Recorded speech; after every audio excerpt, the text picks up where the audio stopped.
Welcome back to the deep dive. We're doing something a little distinct today. Usually we're zooming out to look at, massive trends or shifting demographics. Yeah, we're normally looking at the big picture. Right, exactly. But today we are going microscopic. We are opening up a single specific file from our stack of sources. It's a case study labeled Case CAWP LMIA 2025-07021. Which I know sounds incredibly dry when you just read the file number out loud like that. It sounds like something you'd find in a dusty basement archive somewhere. It totally does, but Yeah. I promise the contents are honestly anything but dry. Just to set the scene for everyone listening today is March 1st, 2026, and we are looking back at a success story from last year from 2025. Right. And the reason we've pulled this specific file isn't because it's some standard how-to guide, it's because it serves as a perfect counter-narrative. I mean, it challenges pretty much every assumption people have about how you actually get into Canada. It really does, because usually when we look at skilled migration, the narrative is so rigid, get a master's degree, get perfect English scores, be under 30, have a fat bank account, and maybe, just maybe, you have a shot. Yeah. This case study flips that entire script on its head. It's the ultimate underdog story, which I absolutely love. The central tension here is pretty stark. Can someone legally move to Canada to work if they don't have a university degree, didn't have their English test done at the start, and this is the big one, comes from a country that is subject to enhanced security checks? That is the core question. And spoiler alert, the answer is yes. Yes, it is. But you don't get there by simply filling out forms and hoping for the best. You get there by engineering a very specific, almost architectural legal pathway. Right. So our mission for this deep dive is to decode that strategy. The strategy used for a client named Arman R.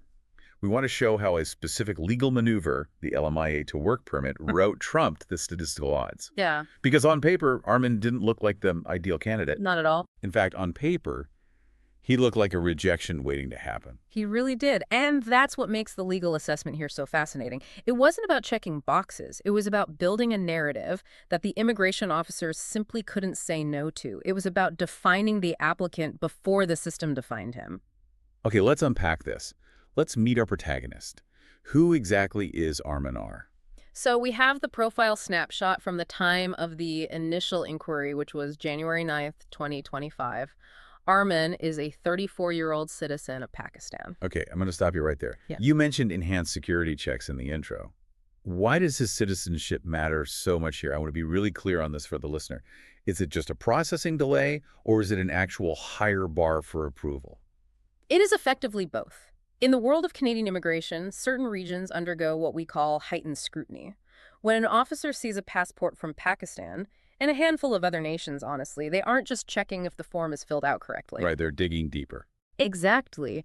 They are looking at security background, travel history, and specifically the genuineness of the application. Genuineness. That's a very loaded word. It is. They're basically asking, is this person really coming to work, or is this a way to bypass other entry requirements? Is the job offer real?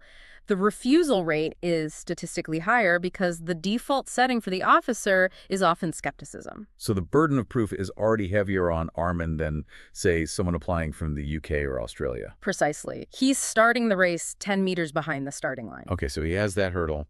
What else are we looking at? Well, he's single, no dependents. That simplifies things slightly since there's less paperwork for family members. But then we hit the education wall. He has secondary education only. High school. No university degree. No degree. And crucially, he hadn't done an ECA. Just quickly define that for us. Sure, it's an educational credential assessment. It's a formal report that tells Canada what your foreign education is actually worth. If you want to apply for express entry, which is the main points-based system everyone talks about, you almost always need this. Arman didn't have it. And you also noted in the file he hadn't taken an IELTS language test at the time of the inquiry either. Correct. No language score on file at all. So if I'm an immigration consultant or just a listener who knows a bit about how this works, I'm looking at this profile in January 2025 and thinking this is a non-starter.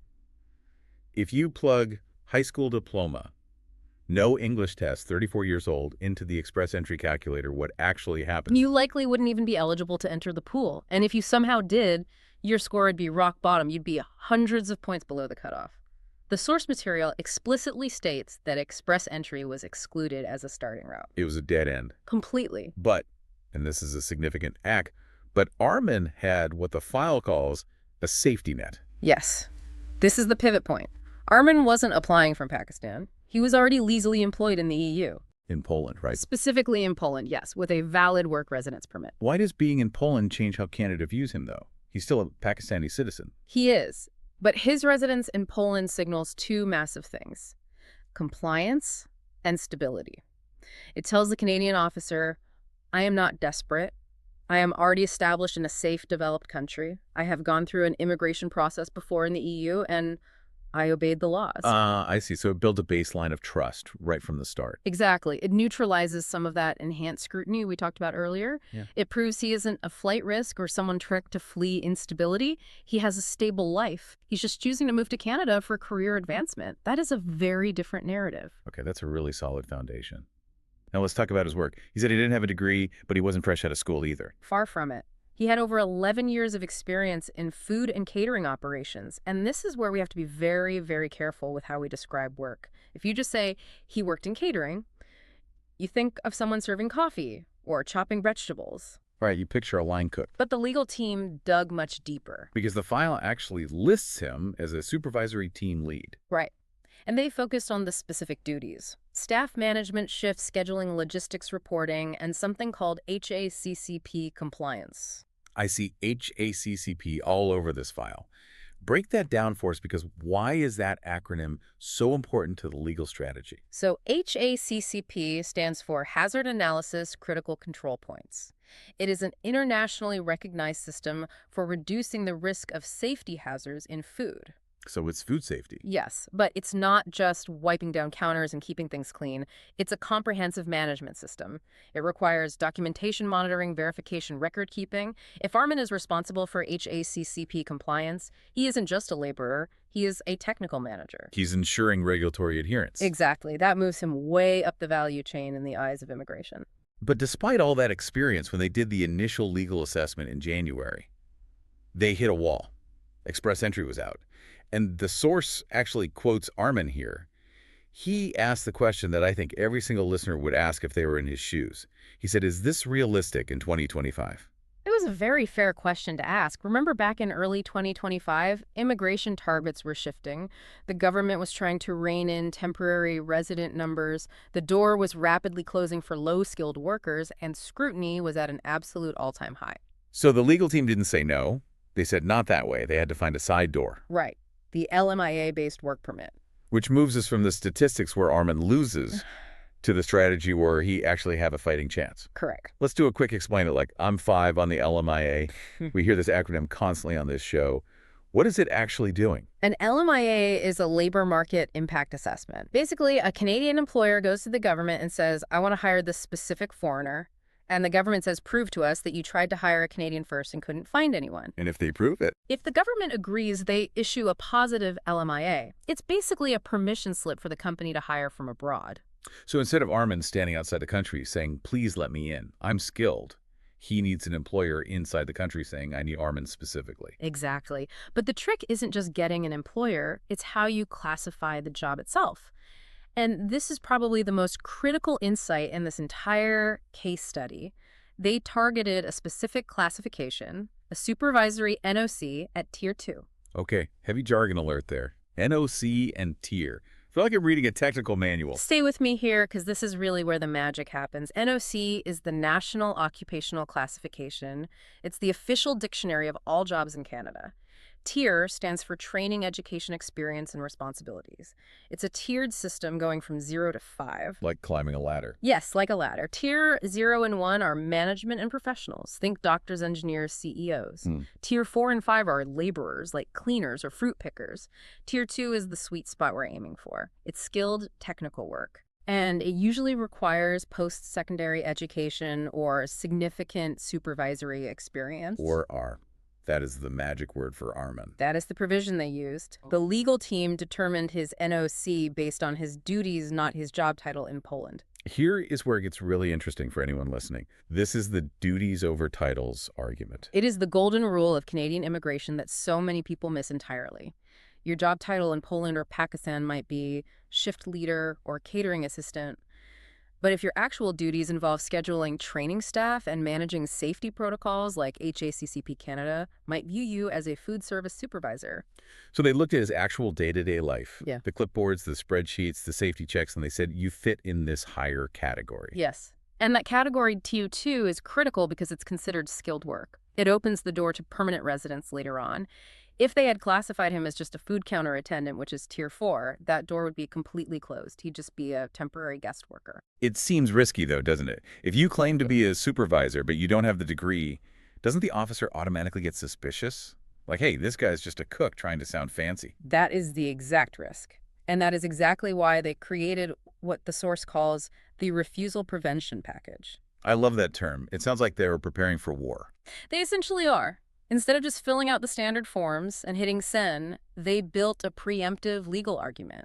This all happened between January 16th and February 6th, 2025. They spent 3 weeks building a fortress of paper. So what's actually in the fortress? What makes an application refusal-proof? It's all about answering the officer's doubts before they even form them. They included a detailed legal submission, basically a lawyer's letter arguing exactly why he qualifies under Tier 2, despite having no degree. Right. But then comes the evidence.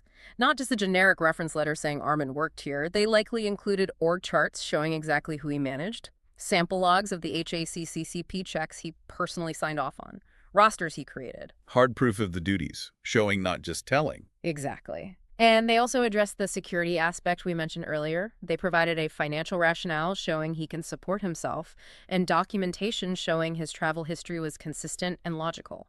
So they didn't wait for the officer to ask, is this person a security risk? No, they showed upfront, here is a decade of boring, legal, compliant behavior. And notice what isn't in there yet. The language test results. The source specifically says language considerations were addressed in parallel. Right. They didn't let the lack of a test stop the strategy. They started building the legal case while Arman presumably went to study and book his IELTS test. They didn't treat it as a blocker to starting the process. Okay, so they have the candidate, they have the strategy, and they have the refusal prevention package. But they still need the other half of the equation, the employer. Because you can't get an LMIA without a company. Enter North Prairie Food Services, Inc., based in Manitoba. I like the sound of that. It sounds very Canadian. Very. And the role they offered was Operations Catering Shift Supervisor. Which matches perfectly with that Tier 2 strategy we just talked about. Precisely. It wasn't a disconnect at all. The Canadian job offer perfectly mirrored the experience he had in Poland. The contract was for 2 years full-time.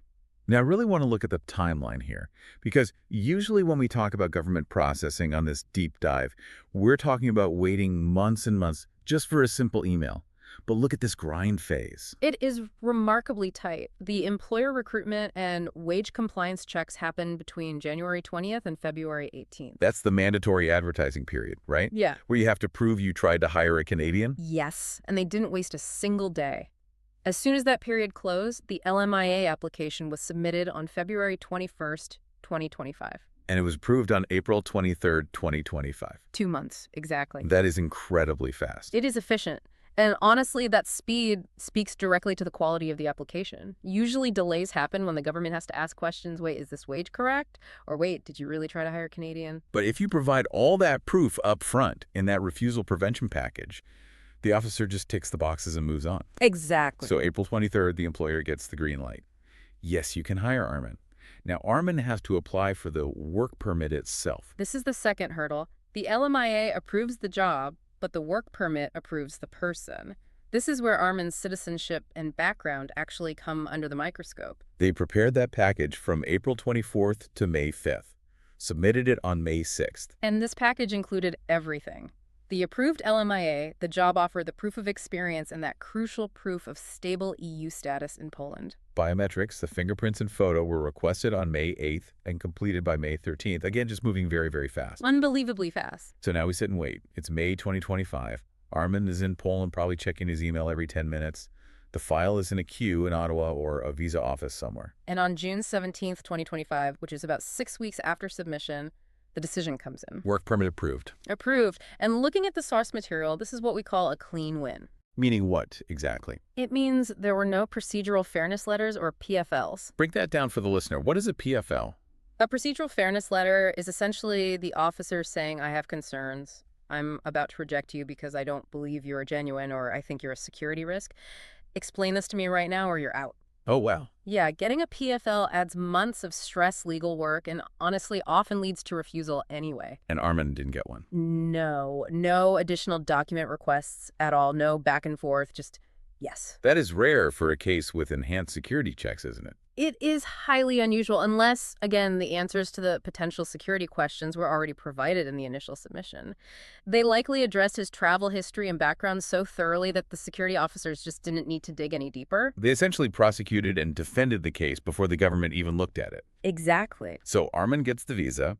He enters Canada on August 12th, 2025. And he starts work just a week later on August 19th. From a doubtful inquiry in January to working as a supervisor in Manitoba in August. 7 months. 7 months to completely change the trajectory of life. And we really have to look at the long game here. The source mentions an established pathway. Right, because the goal wasn't just to work for 2 years and then leave. No. The strategy is Canadian work experience leads to the PNP, the Provincial Nominee Program. Manitoba has a very strong PNP for people working in the province. That then leads to permanent residence. So by getting him into that Tier 2 job, they didn't just get him a temporary job. They essentially paved the road to citizenship. Exactly. If he had come on a visitor visa and tried to find work or applied for a lower-skilled Tier 4 job, that path to PR would be much, much steeper, maybe even impossible. He would just be a temporary worker. Right. But by securing a Tier 2 role, he is now a skilled worker in the eyes of the province. So what does this all mean for you listening? For the people who might be staring at their own resume right now thinking, I don't have a master's degree, I'm totally stuck. The source material draws a very specific conclusion here. It says, work immigration is possible without higher education if you have 3 things.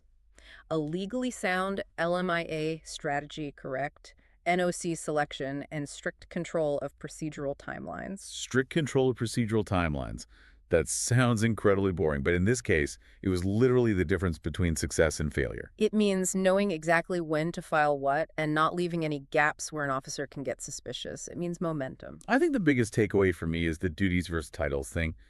It is so easy to sell yourself short. You think, oh, I'm just a team leader. But if you break down what you actually do, the scheduling, the compliance, the reporting, you might be a supervisor in the eyes of the Canadian government. That is the lesson. Immigration law is a code. You have to translate your real-world life into that code. Arman's life was translated into Tier 2 supervisor, and that made all the difference. And it's also about not waiting to be asked. That is the critical thinking piece. Most people apply and just wait for the government to tell them what's wrong. They treat the immigration officer like a teacher grading a test. Did I pass? But this strategy was entirely different. This strategy involved acting like a lawyer in a courtroom.